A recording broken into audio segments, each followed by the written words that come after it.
After news broke yesterday about California Senator Dianne Feinstein's short hospitalization following a fall, Democrats in Washington continue to duck questions about the 90-year-old Democrat's future in the Senate.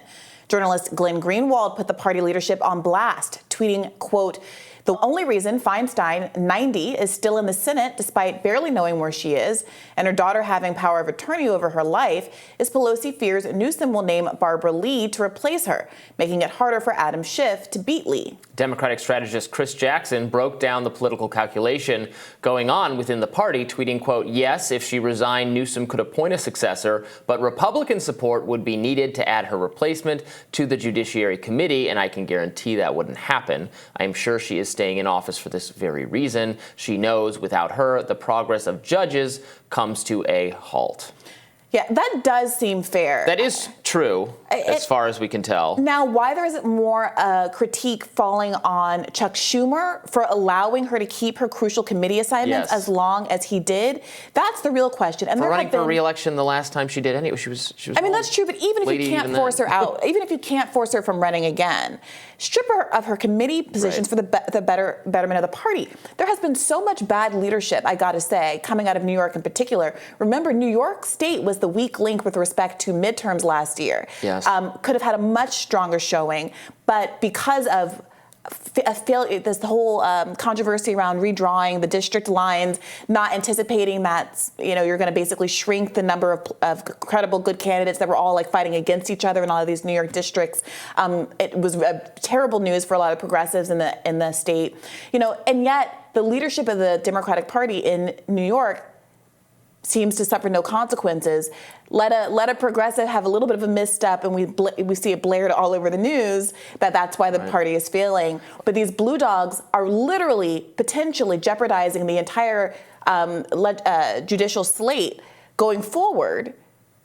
And there's crickets. Chuck Schumer's name isn't even in this conversation. Yeah.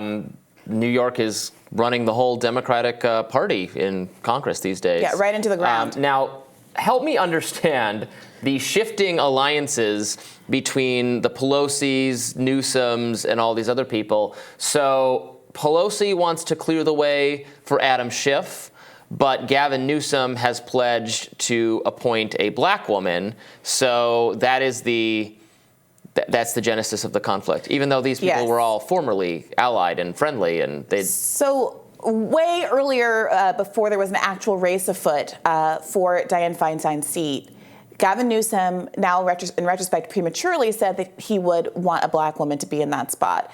Now, Barbara Lee is obviously the person that people call to mind. She is someone who has had really brave and I think admirable votes and an admirable record to run on, including being the sole person who didn't vote to authorize military force.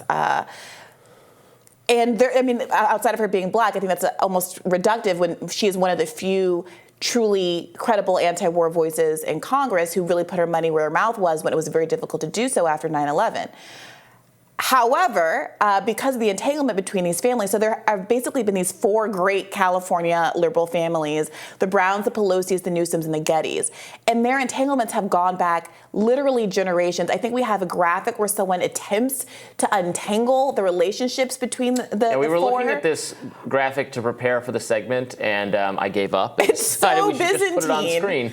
Right, so you can see that Governor Pat Brown in the top left, and then you have Nancy Pelosi's father, John, in the middle, and Newsom's grandfather, and then J. Paul Getty on the right. And you can see that there's a business relationship between Nancy Pelosi's father, and Newsom's grandfather. Mm-hmm. You can see that Newsom's grandfather adopted one of the Getty's children, and the Gettys formally have adopted Gavin. And so the import of all of this is that it is difficult for people like Gavin and Nancy Pelosi, even though they're on opposite sides of a political agenda here and who gets to replace Dianne Feinstein, it's difficult for them to come out swinging at each other. Informally adopt Gordon Getty. It's weird. It is weird. Yeah. It is weird. But these kinds of entanglements, these personal, professional, business, and political entanglements are part of why you're not seeing the all-out blows or snipes that you might expect if there was a kind of an open race for this seat. And I think that there's compounded on top of all of this, Gavin Newsom's frustration that I think that he feels like it is his turn. He seems to be waiting in the wings for something to potentially happen. If something rather does happen to Joe Biden, he's not able to be the nominee. He seems to be positioning himself for all of that. And I think probably doesn't want to pick a big fight with powerful leaders in the Democratic Party, like someone like Nancy Pelosi. Obviously, she's not still Speaker of the House, but still carries a lot of influence. Very influential, running a shadow speaker or minority leader of the House at this point. Yeah, we'll have to see. It's hard to tell, but it looks like an epic showdown is being set up for this seat whenever Dianne Feinstein does indeed retire. Obviously, she's not going to be running for re-election. She said that she is done after this term. Yeah, blessedly. Now, the gerontocracy, of course, doesn't stop with Dianne Feinstein. We all remember just recently the episode that Mitch McConnell had. I think we have a clip of that as well. Path to finishing the NDA this week has been good bipartisan cooperation and a string of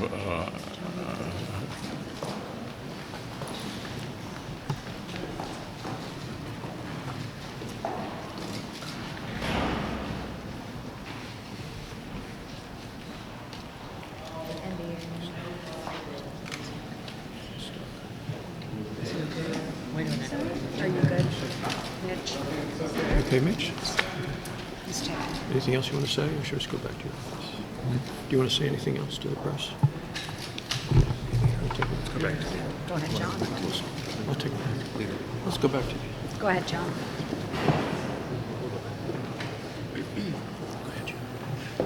So McConnell will still be in office until 2026. That's when he would be up for re-election.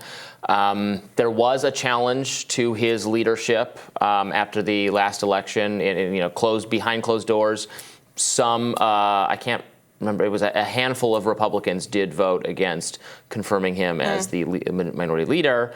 Obviously, Mitch McConnell is not beloved by the MAGA base at all. He's not particularly well liked by Donald Trump at all.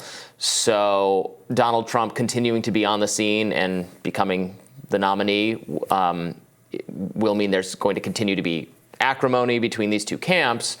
There are some of the kind of Trumpier, I'm not saying that as a negative, more closely aligned with Trump, more into his version of populism, your Josh Hawleys, your J.D. Vances, those kinds of people.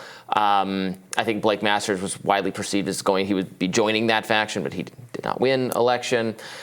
So the anti-McConnell faction has picked up some steam over time, but McConnell he commands the purse strings. The donations flow through him, so he has so much financial power to back his people.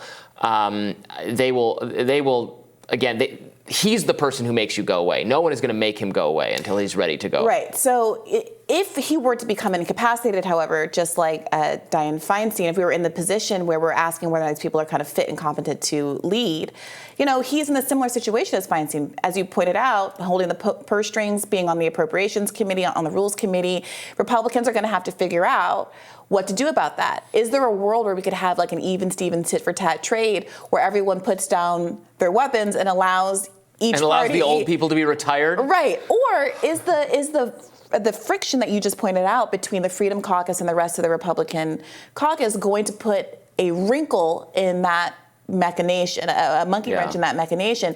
The Democrats, this is something I've complained about a great deal as a leftist, but the left-leaning Democrats, the squad members and the like, showed complete and total solidarity with the establishment wing of their party during the Freedom Caucus force the vote moment earlier this year. Democrats fall in line, right? You saw what Republicans were willing to do to Kevin McCarthy. And they won a great deal of power from it. But does that frustrate Republican establishment leadership as they try to figure out what to do with the potentially incapacitated? Not that we are there yet with Mitch McConnell, but... not to psychoanalyze him, but McConnell was probably thinking, along with a lot of other establishment figures in the Republican Party and even a lot of people in conservative media, that maybe we were almost done with Trump. He wasn't going to be the nominee again. There were promising alternatives. Now you're gearing up for, if you want to, it was reasonable that he might outlast him. Sure.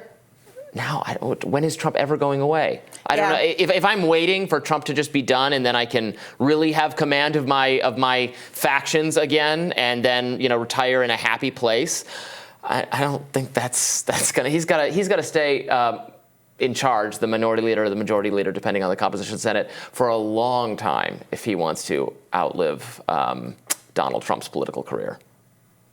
Indeed, indeed, especially since, per Donald Trump's representations of his doctor, he's one of the healthiest presidents to have ever done it. He'll run again in 2028, maybe from prison, but he'll be running. All right, we're rising for you right after this.